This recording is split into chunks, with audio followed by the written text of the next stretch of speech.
Hello hello hello hello hello hello hello everyone. आज के इस लेक्चर में हम इंडस वैली सिविलाइजेशन को पूरी तरीके से रिवाइज करेंगे। अगर आपने इस चैप्टर को पहले पढ़ा है तो अच्छी बात है, अगर आपने इसे पहले नहीं पढ़ा तो और भी अच्छी बात। ठीक है, तो इस लेक्चर में हम इंडस वैली सिविलाइजेशन को रिवाइज करेंगे और लेक्चर के एंड तक जो दोनों भी हैं, चाहे जिसने पढ़ा हो चाहे ना पढ़ा हो, दोनों बराबर हो जाएगा। ठीक है, चलिए देखिए, इंडस वैली सिविलाइजेशन की शुरुआत होती है 1853 ईस्वी में, जब अलेक्जेंडर कनिंघम ने हड़प्पन सील को इग्नोर कर दिया था। इग्नोर कर दिया था कैसे? यानी कि देखो, जब हड़प्पन सील अलेक्जेंडर कनिंघम को जब मिला था तो उस पे एक बुल और 6 लेटर्स में कुछ लिखा हुआ था, बट उसकी वो सिग्निफिकेंस को नहीं समझ पाए, इस वजह से उन्होंने इसको इग्नोर कर दिया। ठीक, उसके बाद 1921 ईस्वी में दयाराम सहनी ने हड़प्पा की खोज की और 1922 ईस्वी में मोहनजोदारो की खोज की। किसने? आर डी बनर्जी ने। ठीक है, 1921 में किसने खोज की? दयाराम सहनी ने। क्या खोजा? हड़प्पा। 1922 में क्या खोजा गया? मोहनजोदारो। किसने खोजा? आर डी बनर्जी ने। ठीक है, अब देखो इस टाइम पीरियड को ध्यान से देखो। ये समय है 1921 से 1922 के आसपास का, यानी कि इस टाइम पे हमारा देश अभी तक आज़ाद नहीं हुआ था। यानी कि जो भी काम इंडिया में हो रहा है वो सब का सब कहीं ना कहीं ब्रिटिशर्स के अंडर में ही होगा। तो ये जो एक्सकवेशन का काम है ये हुआ है जो सर मार्शल के अंडर में। ठीक है, इसका सुपरविजन कर रहे थे सर मार्शल। ठीक है, अच्छा, सर मार्शल को तक्षशिला का एक्सकवेशन करने के लिए भी क्रेडिट दिया जाता है। ठीक है, तो 1921 में दयाराम सहनी हड़प्पा की खोज करते हैं। 1922 में आर डी बनर्जी मोहनजोदारो की खोज करते हैं। ठीक है, सुपरविजन कौन कर रहे थे? तो जो सुपरविजन है वो सर जॉन मार्शल कर रहे थे। ठीक, अच्छा, इसके अलावा और भी कई एक्सकवेटर हैं जिन्होंने हड़प्पा और मोहनजोदारो में एक्सकवेशन किया है। जैसे 1938 में 1938 में मकई, जो कि मोहनजोदारो की एक्सकवेशन करते हैं। 1940 में वास्ट, जो कि हड़प्पा का एक्सकवेशन करते हैं। और 1946 में मोटिमर व्हीलर, जो कि हड़प्पा का एक्सकवेशन करते हैं। ठीक है, अच्छा, अब जानिए कि जो इंडस वैली सिविलाइजेशन है, जो हड़प्पा सिविलाइजेशन है, उसको अलग अलग नाम से जाना जाता है। तो ये जो इंडस वैली सिविलाइजेशन है, ये जो IVC है, उसको किस नाम से जाना जाता है? First Indus valley civilization. यानी कि ये इसको इंडस वैली सिविलाइजेशन इसलिए कहा जाता है क्योंकि ये जो पूरा सिविलाइजेशन है ना कहीं इंडस रिवर के आसपास के एरिया में ही इस्टेब्लिश था। इस वजह से इसको इंडस वैली सिविलाइजेशन कहते हैं। दूसरा, इसको हड़प्पा सिविलाइजेशन भी कहते हैं। क्यों? क्योंकि जो इसका फर्स्ट सिटी है वो हड़प्पा था, ढूंढा गया था हड़प्पा। ठीक है, 1921 में दयाराम सैनी ने हड़प्पा को ढूंढा था। ठीक, उसके बाद इसको, है ना, फर्स्ट हो गया Indus valley IVC, second Harappa, तीसरा इसको इंडस सरस्वती रिवर भी कहते हैं। लॉजिक सेम, वो इंडस रिवर और सरस्वती रिवर के रीजन में फैला हुआ था। ठीक है, इस वजह से उसको इंडस सरस्वती रिवर सिविलाइजेशन भी कहते हैं। चौथा, इसको ना ब्रॉन्ज एज कल्चर भी कहा जाता है। ये इंडस वैली सिविलाइजेशन का जो टाइम पीरियड है उसको ब्रॉन्ज एज कल्चर भी कहा जाता है। अच्छा, इसको ब्रॉन्ज एज कल्चर क्यों कहते हैं? क्योंकि इस समय जो लोग रहते थे, इंडस वैली सिविलाइजेशन में जो लोग रहते थे, वो ब्रॉन्ज का बहुत ज़्यादा यूज़ करते थे, इस वजह से इसको ब्रॉन्ज एज कहा जाता है। उसके बाद इसको जो इंडस वैली सिविलाइजेशन है उसको इंडिया का फर्स्ट अर्बनाइजेशन ऑफ इंडिया भी कहा जाता है। ठीक, चलिए अब बात करते हैं इंडस वैली सिविलाइजेशन की एक्सटेंट के बारे में, यानी कि इंडस वैली सिविलाइजेशन कहाँ से कहाँ तक फैला हुआ है। देखो, अगर हम इसको इस तरीके से देखें कि ये नॉर्थ है, ये साउथ है, ये ईस्ट है, ये वेस्ट है। ठीक है, तो नॉर्थ में अगर हम देखेंगे, जो सबसे नॉर्दर्न साइड में है वो है मांडा। ठीक, जो कि जम्मू एंड कश्मीर में है और ये चेनाब रिवर के किनारे आता है। ठीक, अब ईस्टर्न साइड आओ, ईस्टर्न में आओगे तो आप पाओगे आलमगीरपुर, ठीक है, जो कि हिंडन रिवर के किनारे आता है और ये वेस्ट यूपी में आता है। ठीक, तो सबसे अगर वेस्ट में आओगे, सबसे साउथ में आओगे, सबसे साउथ में दैमाबाद मिलेगा जो कि अहमदनगर में महाराष्ट्र के अंदर आता है। ठीक, सबसे वेस्ट में आओगे तो आपको बलूचिस्तान में मकरान कोस्ट के पास सतकंगदोर मिलेगा जो कि इंडिया और पाकिस्तान, जो कि ईरान और पाकिस्तान के बॉर्डर के पास पड़ता है। ठीक है, अच्छा, इंडस वैली सिविलाइजेशन है ना, बेसिकली दो कंट्रीज के बीच फैला हुआ है। कौन कौन? एक तो पाकिस्तान, दूसरा इंडिया। अगर पाकिस्तान में बात करें तो ये बेसिकली सिंध और बलूचिस्तान रीजन में है। ठीक है, अगर हम इंडिया की बात करें तो ये गुजरात, पंजाब, हरियाणा, उत्तर प्रदेश, राजस्थान के एरिया में फैला हुआ है।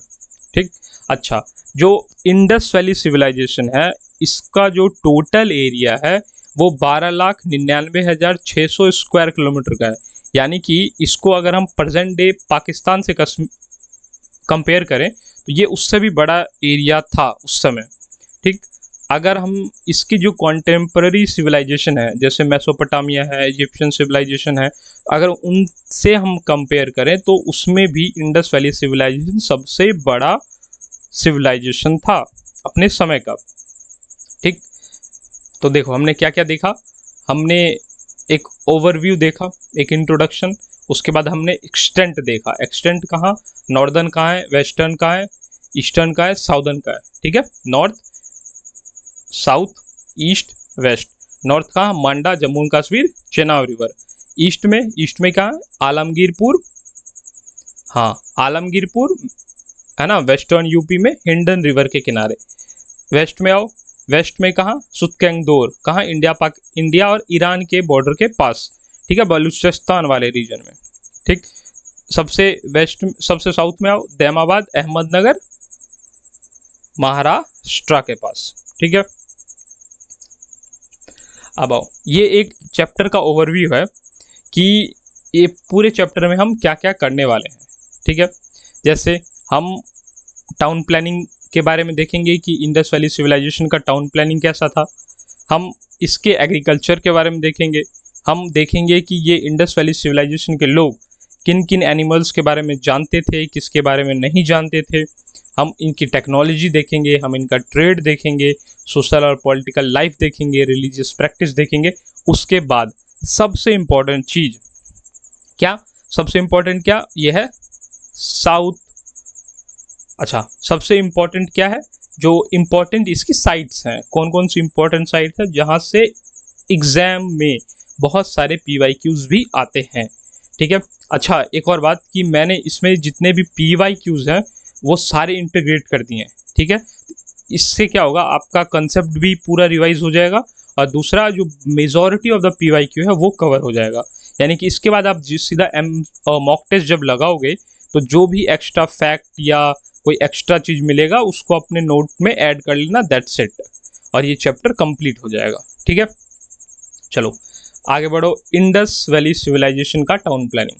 ठीक है, जब हम इंडस वैली सिविलाइजेशन के टाउन प्लानिंग की बात करते हैं तो हमारे माइंड में सबसे पहले आता है इसकी सिटी। ठीक है, इसकी सिटी बेसिकली दो भागों में डिवाइडेड है।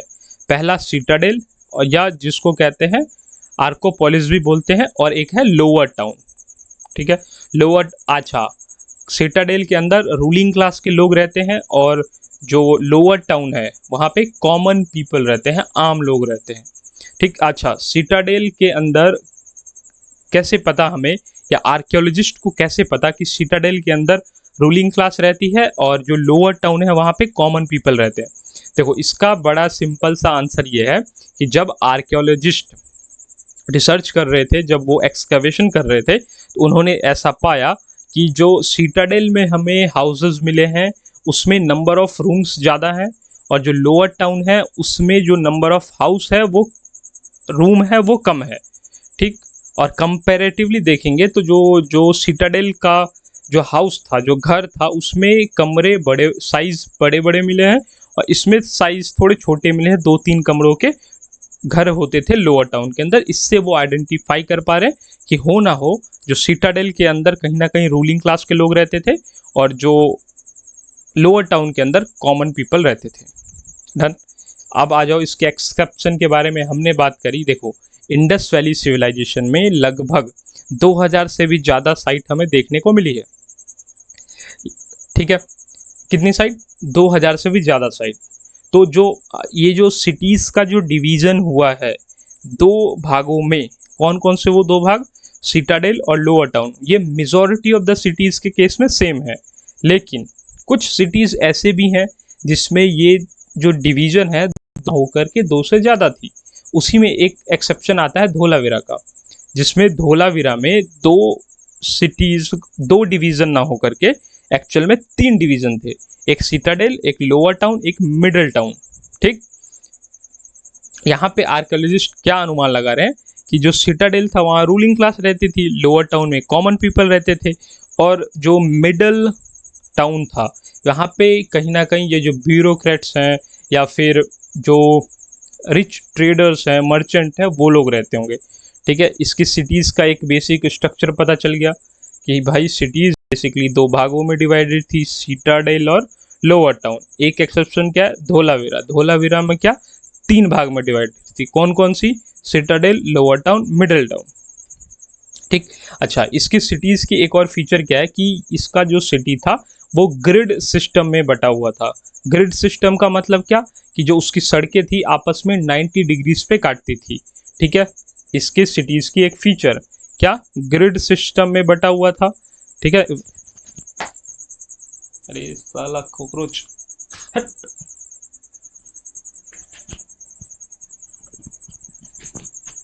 भाई साहब,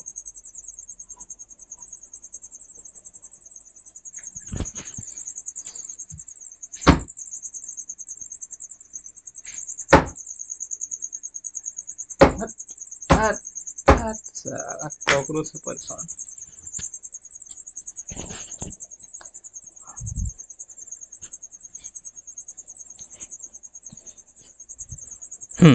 तो इसका जो सिटी था ग्रिड सिस्टम में बटा हुआ था, सर के 90 डिग्री पे काटती थी। ठीक है, अब बात करते हैं जो इसका, अच्छा सिटाडेल था बेसिकली, मेजर सिटीज़ के बारे में बात कर रहा हूँ कि जो इसका सिटी था सिटाडेल सब फोर्टिफाइड था। एक चनहुद्रो ऐसा एक साइट था जो एक्सेप्शन है, जो कि ये क्या था? फोर्टिफाइड नहीं था।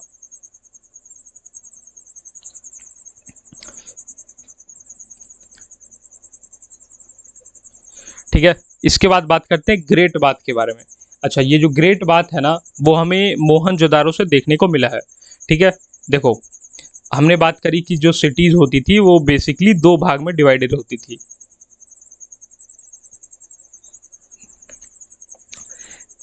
एक लोअर टाउन, एक सिटाडेल।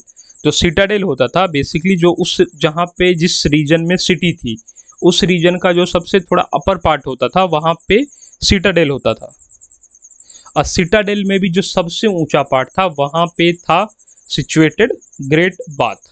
ठीक है, ग्रेट बाथ का ये मेजरमेंट है, इसको आप लोग देख लोगे। ठीक है, अच्छा ग्रेट बाथ की एक खासियत क्या थी कि ग्रेट बाथ का जो सरफेस था वो बर्न्ट ब्रिक से बना हुआ था। ठीक है, इसके बारे में आगे बात करेंगे। और जो ग्रेट बाथ था, यानी कि देखो अगर ऐसे इस तरीके से कुछ ग्रेट बाथ बना होगा, इसके चारों ओर छोटे छोटे कमरे बने हुए थे ताकि जो कोई अगर यहाँ से नहा के निकले तो यहाँ पे जाके कपड़े चेंज कर पाए। ठीक, अच्छा आर्कियोलॉजिस्ट ऐसा मानते हैं कि ये जो ग्रेट बात है उसका पर्पस यह था कि जो रॉयल फैमिलीज इसको यूज़ करती थी फॉर द रिचुअल पर्पस। ठीक है, रिचुअल बाथिंग के लिए रॉयल फैमिलीज इसका यूज़ करती थी। अच्छा, सेम साइट एक ऐसा धोलावीरा में भी देखने को मिला है। ठीक है, इस बात को ध्यान में रखेंगे। ठीक है, उसके बाद आओ ग्रेनरीज के बारे में। ग्रेनरीज क्या? ग्रेनरीज बेसिकली हमको 3 जगहों से मिली है। ग्रेनरीज क्या होती है? जहाँ पे जैसे हम आजकल के डेट में बात कर ले तो जैसे वेयर हाउस होता है उस तरीके से। ठीक है, आजकल के डेट में जैसे वेयर हाउस है, हाँ वेयर हाउस है, तो वो ग्रेनरी। अच्छा बेसिकली कितने जगह से? तो हमें 3 जगहों से देखने को मिली है। कौन कौन? मोहनजोदारो, हड़प्पा, कालीबंगा। अच्छा, मोहनजोदारो से जो हमें ग्रेनरी मिली है वो बेसिकली एक वेयर हाउस की तरह ही था, यानी कि इस तरीके से एक बड़ा सा स्ट्रक्चर। ठीक है, जहाँ पे सारी चीज़ें स्टोर होती थी। लेकिन जो हड़प्पा में हमें ग्रेनरी मिली है वो ऐसा नहीं था। हड़प्पा की जो ग्रेनरी थी उसकी खासियत क्या थी कि वो इस तरीके से 2 रो में बटा हुआ था और इस तरीके से 6 यूनिट बने हुए थे, यानी कि टोटल 12। ठीक। अब इन दोनों में एक खासियत क्या थी कि जितना मेजरमेंट जितना ये एरिया कवर करता था अकेला, उतना ये 12 मिलके कवर करते थे। तो ये इन दोनों की एक खासियत थी। अच्छा, जो हड़प्पा का जो ग्रेनरी है उसकी एक खासियत ये थी कि यहाँ पे एक वर्किंग फ्लोर था जहाँ पे ग्रेन्स की थ्रेसिंग होती थी, वो भी एक सर्कुलर शेप के एक स्टोन के साथ। ठीक। और हड़प्पा की जो ग्रेनरी मिली है वहाँ पे हमने ये देखा है कि वहाँ पे लेबर्स के लिए रूम भी बनवाए गए थे, ठीक है, ताकि लेबर्स वहाँ पे रह पाए। ठीक। आगे बढ़ जाओ। कालीबंगा के जो ग्रेनरी है, बस ये अनुमान लगाया गया कि ऐसा स्ट्रक्चर मिला जिससे ये अनुमान लग रहा है कि हाँ यहाँ पे भी ग्रेनरी होने की संभावना थी। ठीक। अब आओ, मैंने कहा था आपको बर्न्ट ब्रिक्स के बारे में मैं बताऊंगा। ठीक है, यहाँ पे देखो बर्न्ट ब्रिक्स का जो जो मेजर सिटीज हमने बात करी है लगभग 2000, उसमें जो रेशियो था लगभग 4:2:1 का मेजर में ये ब्रिक्स का जो रेशियो ये था। ठीक है, देखो इस समय बेसिकली 3 तरीके की सिविलाइजेशन थी, एक मेसोपोटामिया, एक आईवीसी और एक इजिप्शियन। तो ये जो 3 थी, आईवीसी, मेसोपोटामिया और इजिप्शियन, ब्रिक्स का यूज तीनों करती थी, लेकिन तीनों डिफरेंट डिफरेंट टाइप के ब्रिक्स का यूज करती थी। कैसे? तो जो आईवीसी वाले थे वो बर्न्ट ब्रिक्स का यूज करते थे, मेसोपोटामिया बेक्ड ब्रिक्स का यूज करती थी, और जो इजिप्शियन थी वो डाइड ब्रिक्स का यूज करते थे। तीनों में अंतर क्या होता है? देखो, बर्न्ट ब्रिक्स को हाई टेम्परेचर पे बर्न किया जाता है, ठीक है, बेक्ड ब्रिक्स को टेम्परेचर पे बर्न किया जाता है, बट बहुत ज़्यादा हाई टेम्परेचर पे उसको बर्न नहीं किया जाता। ठीक है, बस इतना गर्म किया जाता है ताकि उसका पानी सूख जाए। ठीक। और जो ड्राइड ब्रिक्स होते हैं उसको सूरज की रोशनी में बस सुखाया जाता है ताकि उसका पानी सूख जाए। तीनों में यही अंतर होता है। इसके साथ इन जो इंडस वैली सिविलाइजेशन की जो टाउन प्लानिंग थी उसमें एक इम्पॉर्टेंट रोल प्ले करता है, उसकी टाउन प्लानिंग को डिफरेंट बनाने के लिए ड्रेनेज सिस्टम। ये इंडस वैली की जो ड्रेनेज सिस्टम थी वो शानदार थी। कैसे शानदार थी? कि इनका जो ड्रेनेज सिस्टम था वो बेसिकली अंडरग्राउंड था। हम आज के डेट में भी, प्रेजेंट के डेट में देखते हैं कि कई बार सड़कों पे इस तरीके से जो गंदे नाले बह रहे होते हैं या नाले सही से नहीं बने होते। आप सोचो इतना समय पुराना, उस समय पे इस तरीके का ड्रेनेज सिस्टम कितना एडवांस वाला बात है ना? यही बात है। तो ये इसका रिमेन्स, जो ड्रेनेज सिस्टम का रिमेन्स है वो हमें बनवाली से मिलता है, अंडरग्राउंड होता था इनका ड्रेनेज सिस्टम। अच्छा, कालीबंगा एक ऐसा प्लेस है जहाँ पे देखा गया है कि लोगों के अपने कुएं तक निकले हैं। ठीक है, जैसे इनका ये घर का इस तरीके से अगर कंपाउंड है तो इसी कंपाउंड में एक कुआं भी होता था। ठीक। अच्छा, उसके साथ साथ इनका अपना बाथरूम, अपना कॉर्टयार्ड हुआ करता था। ठीक है, this is all about town planning. देखो, अब वापस एक बार रिकॉल करो कि हमने टाउन प्लानिंग में क्या क्या देखा है। टाउन प्लानिंग में हमने देखा सिटी बेसिकली 2 भाग में डिवाइडेड थी, एक सिटाडेल, लोअर टाउन। धोलावीरा उसका एक्सेप्शन था। ठीक है, रिकॉल करो, धोलावीरा उसका एक्सेप्शन था। उसमें कितने थी? 3। और एक सिटीज की क्या फीचर थी कि वो ग्रिड सिस्टम में डिवाइडेड था। ठीक है, और जितने भी सिटीज़ के जो सिटाडेल थे वो फोर्टिफाइड थे, एक एक्सेप्शन था चनहुद्रो। ठीक। उसके बाद हम कहाँ आए? उसके बाद हम आए ग्रेट बाथ पे। ग्रेट बाथ कहाँ मिला? मोहनजोदारो के अंदर। ठीक है, उसका पहले क्या था? कुछ मेजरमेंट, उसके नीचे थी उसकी विशेषताएं। कौन यूज़ करती थी? रॉयल फैमिली यूज़ करती थी रिचुअल पर्पस के लिए। ठीक। इस तरीके का सेम एक जो ग्रेट बाथ है हमें धोलावीरा में भी देखने को मिला है ना? उसके बाद हमने बात करी ग्रेनरीज की। ग्रेनरीज कितनी? 3, एक मोहनजोदारो में, एक हड़प्पा में, एक कालीबंगा में, है ना? जो मोहनजोदारो की एक लार्ज बिल्डिंग थी, हड़प्पा की कितनी थी? 2 रो में 6 यानी कि 12 यूनिट थी, और एक कालीबंगा में मिली है। हड़प्पा के बारे में जो ग्रेनरी है उसकी विशेषताएं कुछ और भी हैं साथ साथ में। क्या? उसके साथ एक वर्किंग फ्लोर था जिसमें राउंड शेप, सर्कुलर शेप का एक स्टोन था जिससे फूड की थ्रेसिंग, ग्रेन्स की थ्रेसिंग होती थी। दूसरा, उसी के साथ एक अटैच लेबर रूम भी मिला है। ठीक है, उसके बाद हमने बात करी ब्रिक्स की। तीन सिविलाइजेशन का मैंने कंपैरिजन किया है कि जो इंडस वैली, मेसोपोटामिया, इजिप्ट, तीनों यूज करती थी। कोई आईवीसी वाले बंट ब्रिक्स यूज करते थे, मेसोपोटामिया वाले बेग ब्रिक्स यूज करते थे, और जो इजिप्शियन वाले थे वो डाइड ब्रिक्स यूज करते थे। उसके बाद मैंने बात करी ड्रेनेज सिस्टम की, है ना। ड्रेनेज सिस्टम हमें बनवाली में देखने को मिला, अंडरग्राउंड रहता था। इसी के साथ, है ना, इसी के साथ उनका अपना कॉट यार्ड, बाथरूम होता था। और कालीबंगा में हमने देखा कि उनके पास अपने कुएं होते थे। अब आओ एग्रीकल्चर पे। अच्छा, एग्रीकल्चर है ना, एग्रीकल्चर का जो हमें एविडेंस मिला है, एक प्लग्ड फील्ड मिला है, यानी कि जुता हुआ खेत मिला है। कहाँ पे? कालीबंगा, राजस्थान के अंदर। ठीक, उसके बाद अब देखोगे तो ये कैरल्स है ना, मतलब कि जो इंडस वैली सिविलाइजेशन के लोग थे वो किन किन अनाजों के बारे में जानते थे, पहले उसके बारे में बात करेंगे। देखो, वो वीट के बारे में जानते थे, बार्ली के बारे में जानते थे, राइस एंड पीस के बारे में जानते थे, राइस के बारे में जानते थे, सीसम और मस्टर्ड के बारे में जानते थे। ठीक, wheat, barley, rice and peas, rice and sesame and mustard के बारे में जानते थे। ठीक, अच्छा, बार्लेस के बारे में एक सिग्निफिकेंट हमें एविडेंस मिला है बनवाली से, और राइस के बारे में सिग्निफिकेंट जो एविडेंस है हमें लोथल से मिला है। अच्छा, आर्कियोलॉजिस्ट का ये भी मानना था कि जो इंडस वैली सिविलाइजेशन के लोग हैं वो टैक्स कलेक्शन और पेमेंट ऑफ वेजेस कैरल्स में करते हैं, यानी कि अनाज में करते हैं। अच्छा, ऐसा एक सेम इसी तरीके का एक और साक्ष्य हमें मेसोपोटामिया से भी मिला है कि वो लोग जो मेसोपोटामिया सिविलाइजेशन के लोग थे वो बेजेस का पेमेंट कैसे करते थे? वो बेजेस का पेमेंट बार्ले के अंदर करते थे। ठीक, आगे बढ़ो। उसके बाद अच्छा, इंडस पीपल के बारे में एक खास बात यह है कि जो इंडस पीपल के लोग रहते थे वो वर्ल्ड में ऐसे लोग हैं जिन्होंने कॉटन को प्रोड्यूस किया फर्स्ट टाइम। ठीक है, इंडस पीपल वो लोग थे। चलो, एग्रीकल्चर खत्म। अब एग्रीकल्चर के बाद आओ एनिमल्स पे। तो हम बात करेंगे कि जो इंडस पीपल लोग थे वो किन किन एनिमल्स के बारे में जानते थे। ठीक है, एक तो जाना होता, जैसे हमारे आज के डेट में हम डॉग्स है, कैट्स है ना, काऊ है, ये सब क्या है? ये सब नॉर्मल है हमारे लिए, है ना, बहुत लार्ज लेवल पे यूज होता है। उस तरीके के कौन से एनिमल्स थे? देखो, जैसे oxen, buffalo, goat, sheep, pig, ये सब क्या, ये सब नॉर्मल थे, है ना, बहुत लार्ज लेवल पे यूज होते थे।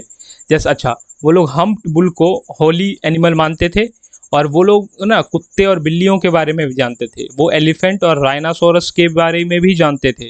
ठीक, एज और कैमल्स के बारे में भी जानते थे। इसका यूज वो बेसिकली करते होंगे सामान को इधर से उधर लेके जाने के लिए, है ना। अच्छा, इसी के साथ हमें ना हॉर्स के बारे में भी जानकारी मिलती है। हॉर्स के बारे में जानकारी मिलती है ना, लेकिन हॉर्स का वो लोग इन जनरल यूज़ नहीं करते थे। ठीक है, और जो ये हमें मिले हैं, जो एविडेंसेस हमें मिले हैं, वो यही बताते हैं कि इन जनरल और ओवरऑल सिविलाइजेशन में इसका यूज़ नहीं होता था। क्यों? क्योंकि ये हमें मिले हैं सुरकोटदा से। ठीक है, ये हमें मिले हैं लोथल से, ये हमें मिले मोहनजोदारो में जो एविडेंस मिला है वो काफ़ी सुपरफिशियल मिला है, तो इसकी तो बात ही छोड़ दो। और लोथल में मिला है तो लोथल को देखोगे इस तरीके से है, मान के चलो इंडिया है तो ये गुजरात वाले रीजन में मिला है। यहाँ से मैरीटाइम एक्टिविटी बहुत ज़्यादा होती थी, यानी कि ऐसा हो सकता है कि कोई मर्चेंट, कोई ट्रेडर बाहर से आया हो, अपने साथ घोड़ा लाया हो, और हो सकता है कि वो जो घोड़ा है इसी पोर्ट पे उसकी डेथ हो गई हो, तो इस वजह से उसके साक्ष्य हमें यहाँ मिल गए हों। इट डजंट मीन कि ये पूरे सिविलाइजेशन में इसका इन जनरल यूज होता था, है ना। चलिए आगे बढ़ते हैं। आगे बढ़ के हम बात करते हैं टेक्नोलॉजी के बारे में। ठीक है, टेक्नोलॉजी के बारे में बात करें तो हम बात करेंगे कि जो इंडस वैली सिविलाइजेशन के लोग थे उनके पास क्या क्या टेक्नोलॉजी थी। तो देखो, उनके पास टेक्नोलॉजी थी ब्रॉन्ज मेकिंग की।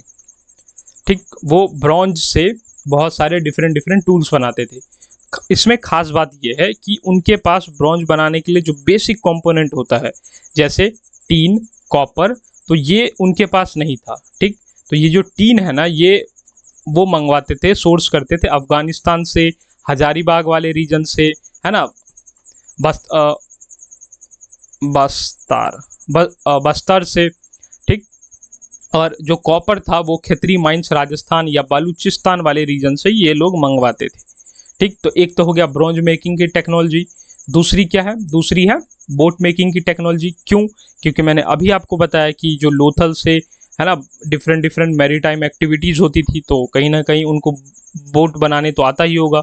और हमें एक्सकेवेशन में बहुत सारे सील मिले हैं, ठीक है, जिससे हम उनके बारे में बहुत कुछ जानने को मिलता है। तो सील बनाना भी उनको आता था, उनको टेराकोटा भी बनाना आता था। अच्छा, टेराकोटा है ना, बेसिकली टेराकोटा को दो पर्पस के लिए यूज़ किया जाता था। टेराकोटा को एक का यूज़ जो है, एक पर्पस है कि वो लोग टेराकोटा का यूज़ वो लोग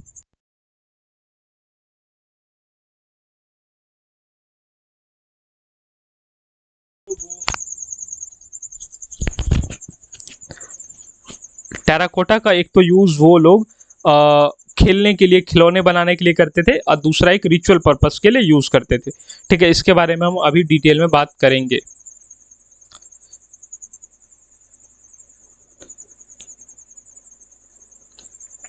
चलिए, उसके बाद बात करते हैं जो इंडस वैली सिविलाइजेशन के लोग थे, वहाँ पे जो गोल्ड स्मिथ थे, है ना, जो सोने चांदी का काम करते थे, वो लोग सिल्वर से भी ज्वेलरी बनाते थे, गोल्ड से भी बनाते थे, प्रीशियस स्टोन से भी बनाते थे। अच्छा, अगर हम बात करें प्रीशियस स्टोन की, तो वो प्रीशियस स्टोन ना साउथ इंडिया से इंपोर्ट करते थे, गोल्ड अफगानिस्तान के रीजन से इंपोर्ट करते थे, और सिल्वर का भी यूज़ वो लोग काफ़ी लार्ज लेवल पे करते थे। अच्छा, सिल्वर ना इंडिया में, इंडिया के अंदर इंडस वैली सिविलाइजेशन वो ऐसी सिविलाइजेशन है, वो लोग ऐसे हैं जिन्होंने फर्स्ट टाइम सिल्वर का यूज़ किया है। ठीक है, ये है इंडस वैली सिविलाइजेशन के लोग। इसके साथ इन्हीं को क्या आती थी, इनको बिड मेकिंग भी आती थी, यानी कि वो मोती से, मोती के भी जो डिफरेंट डिफरेंट टाइप के जो हार होते हैं, डेकोरेशन के सामान होते हैं, वो सब बनाना ये लोग जानते थे। ठीक, चलो एक बार रिवाइज करते हैं कि हमने टेक्नोलॉजी में क्या देखा। हमने टेक्नोलॉजी में देखा इनके पास एक ब्रॉन्ज मेकिंग टेक्नोलॉजी थी, दूसरी ये टेराकोटा बनाते थे, सील बनाते थे, है ना, बिड मेकिंग इनको आती थी, बोट मेकिंग आती थी, है ना, गोल्ड सिल्वर, ये लोग इंडस वैली सिविलाइजेशन वो लोग हैं जो सिल्वर का यूज़ करने वाले पहले लोग हैं। गोल्ड ये लोग अफगानिस्तान के रीजन से लाते थे, प्रीसियस जो स्टोन है वो साउथ इंडिया से इंपोर्ट करते थे, है ना। तो ये सब इनकी टेक्नोलॉजी थी। ठीक है, आगे बढ़ते हैं। अभी देखो हम कहाँ तक पहुँच गए। चलो देखो, हमने टाउन प्लानिंग देख लिया, हमने एग्रीकल्चर देख लिया, हमने एनिमल देख लिया, हमने टेक्नोलॉजी देख ली। ठीक, आगे बढ़ते हैं ट्रेड की तरफ। देखो, हमने एनिमल्स देख लिया, हमने टेक्नोलॉजी देख ली, अब हम बढ़ते हैं ट्रेड की ओर। देखो, ट्रेड है ना, ये बेसिकली दो तरीके के ट्रेड करते थे इंडस सिविलाइजेशन के लोग। क्या दो तरीके थे? पहला तरीका तो इनका ये था कि ये इंटरनल ट्रेड करते थे, आपस में जो सिटीज़ थी उनमें ट्रेड होता था। दूसरा, ये ट्रेड करते थे एक्सटर्नल। ठीक है, जहाँ की ये मेसोपोटामिया जैसे सिविलाइजेशन, दूर सिविलाइजेशन से भी ट्रेड करते थे, और अपने आसपास की रीजन में जैसे अफगानिस्तान, जैसे कि मैंने आपको बोला ना कि वहाँ से वो गोल्ड वगैरह इंपोर्ट करके लाते थे, ईरान और राजस्थान के एरिया से भी ट्रेड करते थे। ठीक है, आसपास के एरिया से भी ट्रेड करते थे। दूसरा, मेसोपोटामिया जो दूर सिविलाइजेशन थी उनसे भी ट्रेड करते थे। अब हमें ये कैसे पता चला कि सर वो मेसोपोटामिया के सिविलाइजेशन से ट्रेड करते थे? तो देखो, जब मेसोपोटामिया के अंदर एक्सकवेशन हुआ, वहाँ पे जब खोज हुई, तो हमने देखा कि जो इंडस वैली सिविलाइजेशन की जो सील थी वो वहाँ पे बहुत सारी हमें मिली। इससे ये पता चलता है कि कहीं ना कहीं जो इंडस वैली सिविलाइजेशन के लोग हैं वो यहाँ पे इनका आना जाना रहा होगा। ठीक है, अच्छा, एक खास बात क्या, इन्हीं सील और इन्हीं एक्सकवेशन वगैरह से हमें पता चलता है कि जो मेसोपोटामिया के लोग थे, इंडस वैली सिविलाइजेशन के लोगों को मेलुहा बोल के बुलाते थे। ठीक, अच्छा देखो, जब इतना लंबा ट्रेडिंग रूट होगा, जब इतनी लंबा ट्रेडिंग रूट होगा, तो उसमें क्या है कि बीच में फिर डायरेक्ट जर्नी नहीं पॉसिबल हो पाती है, तो हमें क्या होता है कि रुक रुक के जाना होता है, बीच में स्टॉपेज चाहिए होता है। ठीक है, तो इसमें क्या है, बेसिकली दो स्टॉपेज है जो आर्कियोलॉजिस्ट के द्वारा आइडेंटिफाई किया गया है। कौन कौन सा? पहला तो एक दिलमून, दूसरा मकरान। अच्छा, दिलमून को कहाँ, जो प्रेजेंट डे में जो पर्शियन गल्फ का जो बहरीन वाला इलाका है ना, उसको ये दिलमून से आइडेंटिफाई कर पाते हैं। ठीक है, चलो इसके बाद बात करते हैं सोशल ऑर्गेनाइजेशन और पॉलिटी के बारे में। देखो, जो ये सोशल ऑर्गेनाइजेशन और पॉलिटी का क्या सीन है कि देखो, जैसे आज के समय में जो हमारा इंडिया है वो क्या है, हमारा इंडिया है एक डेमोक्रेटिक कंट्री है ना, जिसमें जनता चुनती है कि कौन एक डिफिनिट टाइम के लिए प्रधानमंत्री बनेगा, राष्ट्रपति बनेगा, है ना, ये सब तो जनता का शासन होता है। इस तरीके से जो आर्कियोलॉजिस्ट हैं वो जानना चाहते थे कि इंडस वैली सिविलाइजेशन के जो लोग हैं वो कैसे रहते थे, उनका कौन शासन करता था, उन वहाँ पे महिलाओं की कंडीशन क्या थी, वहाँ पे बच्चे कैसे थे, वहाँ पे शिक्षा कैसी थी, ठीक है। तो इन सब के बारे में वो जानना चाहते थे, है ना। जैसे हम अगर अर्ली जो वैदिक पीरियड में देखेंगे तो वहाँ पे समाज में जो महिलाएं थी उनकी जो दशा थी, जो सिचुएशन था, वो समाज में अच्छा था। लेकिन वही लेटर आते आते, लेटर वैदिक पीरियड आते आते थोड़ी सी खराब हो गई, महिलाएं घरों तक सीमित रह गई, ठीक है। वो चीज़ क्या है, वही आर्कियोलॉजिस्ट जानना चाहते थे कि जो इंडस वैली सिविलाइजेशन के लोग हैं वो कैसे रहते थे, वो किस तरीके से उनका था। बट क्या है, हम बहुत ज़्यादा है ना, इनके जो स्क्रिप्ट मिले हैं, जो सील मिले हैं, हम उनको बहुत ज़्यादा पढ़ नहीं पाए हैं। तो इस वजह से हम इनको उतना ज़्यादा इन सब चीज छोटी छोटी चीज़ों को नहीं जान पाए हैं, ठीक है। इसके इसमें इतना ही समझ लो काफ़ी है। उसके बाद आगे आओ रिलीजियस प्रैक्टिस के बारे में। अच्छा देखो, हमें ना एक सील मिला है जिसपे एक एक व्यक्ति को दिखाया गया है, जो जैसे हम प्राणायाम करते हैं ना, उस पोस्चर में जो बैठते हैं, उस प्राणायाम के पोस्चर में एक बैठे व्यक्ति को दिखाया गया है, जिसने अपने एक पैर पे दूसरा पैर रखा हुआ है और उसने एक मुकुट जैसा कुछ पहना हो जिसमें 3 हॉर्न है, ठीक है। और उसके थ्रोन के पास एक बफेलो है और उसके पैरों के पास 2 हिरन है और आसपास में उसके एलिफेंट, टाइगर और राइनासोरस है, ठीक है। इस व्यक्ति को आइडेंटिफाई किया जाता है एज अ पशुपति महादेव या प्रोटोशिवा करके इसको आइडेंटिफाई किया जाता है। अच्छा, इसी के साथ जो हड़प्पा सिविलाइजेशन के लोग थे वो फीमेल और मेल सेक्स ऑर्गन की भी पूजा करते थे, ठीक। तो ये हो गया इनका रिलीजियस प्रैक्टिस। अच्छा, तो ये तो हो गया रिलीजियस प्रैक्टिस के साथ साथ वो लोग ना, हमें ऐसे जो एक्सकवेशन के दौरान आर्कियोलॉजिस्ट ने ऐसा पाया है कि बहुत सारे ऐसे सील मिले हैं जिन पे क्या है, जो पीपल के ब्रांचेस हैं उनकी फोटोज, जो उनकी जो इमेज है वो देखने को मिली है। इससे क्या पता चलता है कि कहीं ना कहीं जो इंडस वैली सिविलाइजेशन के लोग हैं वो पेड़ों की पूजा तो जरूर करते होंगे, ठीक। इसी के साथ कुछ ऐसे भी एविडेंस मिले हैं जिसपे उन सीलों पे एनिमल्स वगैरह के होने के चांसेस हैं, जिससे एक हॉर्न वाला जो यूनिकॉर्न होता है वो, जिसको ना आर्कियोलॉजिस्ट कहीं ना कहीं राइनोसोरस के साथ आइडेंटिफाई करने की कोशिश कर रहे हैं, ठीक है। इसी के साथ एक हम्प्ड बुल भी मिला है, ठीक है। इससे ये पता चल रहा है कि जो इंडस वैली सिविलाइजेशन के लोग थे वो एनिमल्स की भी पूजा करते थे। लेकिन हाँ, एक ऐसा कोई भी एविडेंस नहीं मिला है जिससे ये पता चल पाए कि वो जो इंडस वैली सिविलाइजेशन के लोग थे वो टेम्पल्स में पूजा करते थे, वो टेम्पल्स में पूजा नहीं करते थे, ठीक। अब आओ इनके स्क्रिप्ट पे। इनका जो पहला स्क्रिप्ट है 1853 में मिला, 1923 यानी कि 1923 आते आते ये सारे जो इनके स्क्रिप्ट हैं वो मिलना स्टार्ट हो गया। अप्रॉक्स पूरे स्क्रिप्ट हमें 1923 तक पूरे मिल गए थे। लेकिन क्या है ना, मैंने इसको पहले भी बताया कि हम इसको अच्छे से पढ़ नहीं पाए थे, है ना, इसको हम अच्छे से पढ़ नहीं पाए थे, तो इसके इन लोगों के बारे में हम बहुत ज़्यादा समझ भी नहीं पाए, ठीक है। अच्छा, मैं देखो इनके स्क्रिप्ट की एक खासियत क्या है कि इनका स्क्रिप्ट ना इस तरीके से एक सील पे होता था जहाँ पे कुछ एक एनिमल का इस तरीके से बना होगा, ठीक है। इसके साथ कुछ है ना, इस तरीके से कुछ लेटर लिखे होते थे, तो ये होता था इनका सील और ये होता था इनका स्क्रिप्ट, ठीक। तो मतलब इनका जो स्क्रिप्ट है वो सील पे लिखा होता था शॉर्ट फॉर्म में, ठीक है। बहुत ज़्यादा बड़ा नहीं, बहुत काफ़ी शॉर्ट फॉर्म में इसी तरीके के लिखा होता था। जैसे आज के डेट में हम कैसे पैराग्राफ वगैरह पे लिखते हैं, है ना, कितनी लंबी लंबी लाइनें लिखते हैं, तो वैसा कुछ नहीं मिला, ठीक है।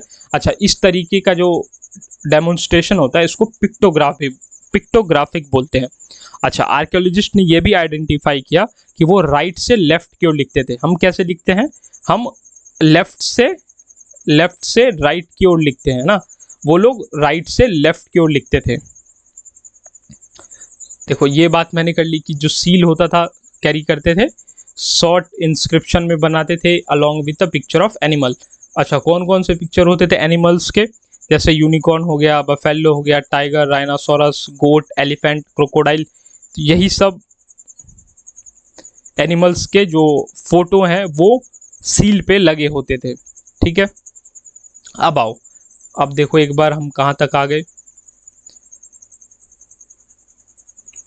देखो, हमने टाउन प्लानिंग बात करी, जहाँ पे सिटाडेल और लोअर टाउन, एग्रीकल्चर के बारे में देखा, wheat, barley, rice and peas, है ना, वो राइस और मस्टर्ड, और ये सब एनिमल्स के बारे में हमने देखा कि कुछ एनिमल्स क्या थे, नॉर्मल में डोमेस्टिकेटेड थे, नॉर्मल डोमेस्टिकेटेड थे, है ना। हम्प्ड बुल पवित्र एनिमल था, ये कैट, डॉग, कैट और एलिफेंट और राइनासोरस के बारे में भी जानते थे। हॉर्स के बारे में थोड़ा इनका थोड़ा दिक्कत था, है ना, लोथल में इनका एक साक्ष्य मिला था, सुरकोटदा में मिला था, है ना, और एक मोहनजोदारो में भी काफ़ी सिग्निफिकेंट नहीं मिला था, वो सुपरफिशियल लेवल का मिला था। उसके बाद हमने इनकी टेक्नोलॉजी देखी, ब्रॉन्ज मेकिंग टेक्नोलॉजी, हमने देखा कि ये बिड बनाते थे, ये टेराकोटा बनाते थे, है ना, ये ज्वेलरीज वगैरह बनाते थे गोल्ड, सिल्वर और प्रीशियस स्टोन से, हमने ये सब देखा। उसके बाद हमने ट्रेड देखा कि ये मेसोपोटामिया से भी ट्रेड करते थे, अपने आसपास के रीजन से भी ट्रेड करते थे, यानी कि अफगानिस्तान से, ईरान से, है ना, राजस्थान वाले रीजन से भी ट्रेड करते थे। ट्रेड देखा, रिलीजियस प्रैक्टिस देखी कि वो पशुपति शिव प्रोटो शिवा मिला हमें को, है ना। उसके बाद हमने सील और इंस्क्रिप्शन इनके देखे। उसके बाद अब हम ना फाइनल स्टेज पे आ चुके हैं, जहाँ पे हम बात करेंगे इम्पोर्टेंट साइट्स के बारे में। ठीक है, चलिए।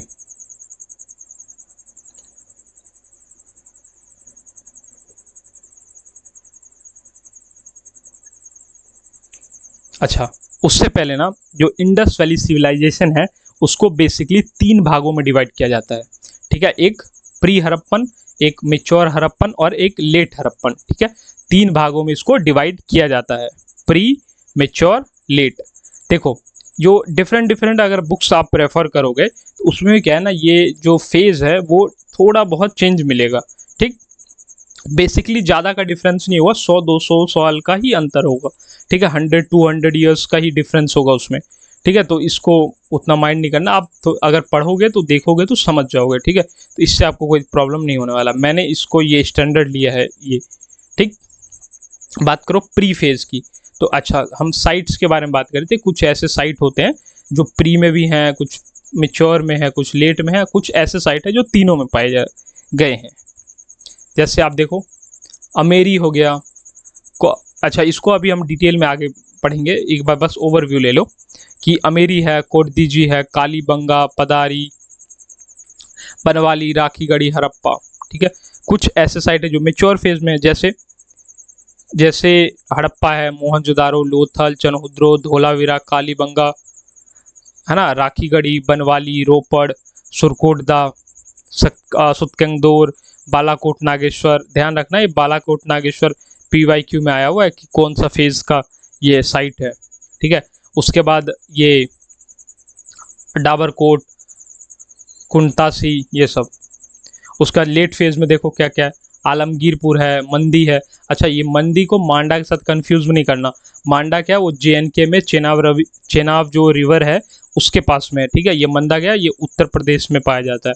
ठीक, उसके बाद ये उल्लास है, सनौली है, धेरी है, संघोल, रंगपुर है, दैमाबाद है, बनौली है, कालीबंगा, बनवाली, राखीगढ़ी, हड़प्पा। ठीक है, ये सब कुछ क्या है, साइट है कुछ।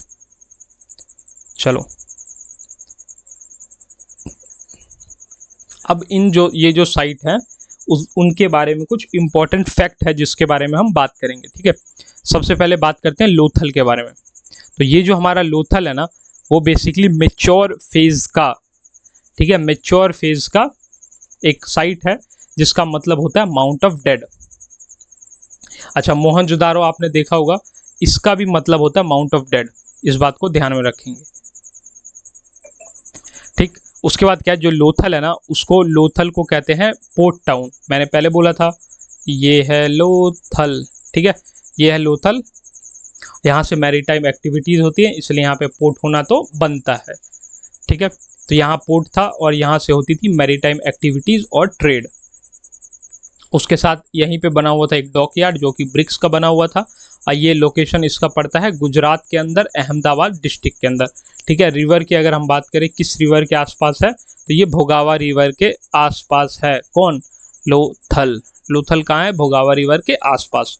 ठीक, उसके बाद इसकी जो डिस्कवरी है ना वो एसआर राव ने करी है।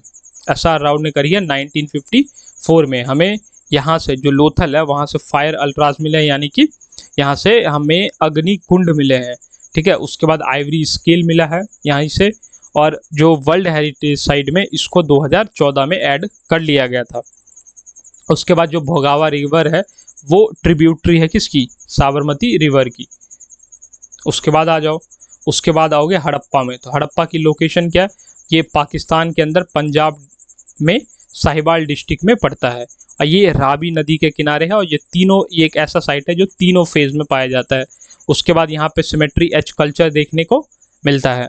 अब थोड़ा और आगे आओगे तो हमें मिलेगा मोहनजोदारो, जिसके बारे में हमने बात करी। इसका मीनिंग होता है माउंट ऑफ डेड, और ये पड़ता है जो इंडस रिवर है उसी के आसपास का ये पड़ता है, जस्ट उसी के बगल में सिचुएटेड है। और ये पाकिस्तान के सिंध डिस्ट्रिक्ट में, सिंध प्रोविंस में आता है।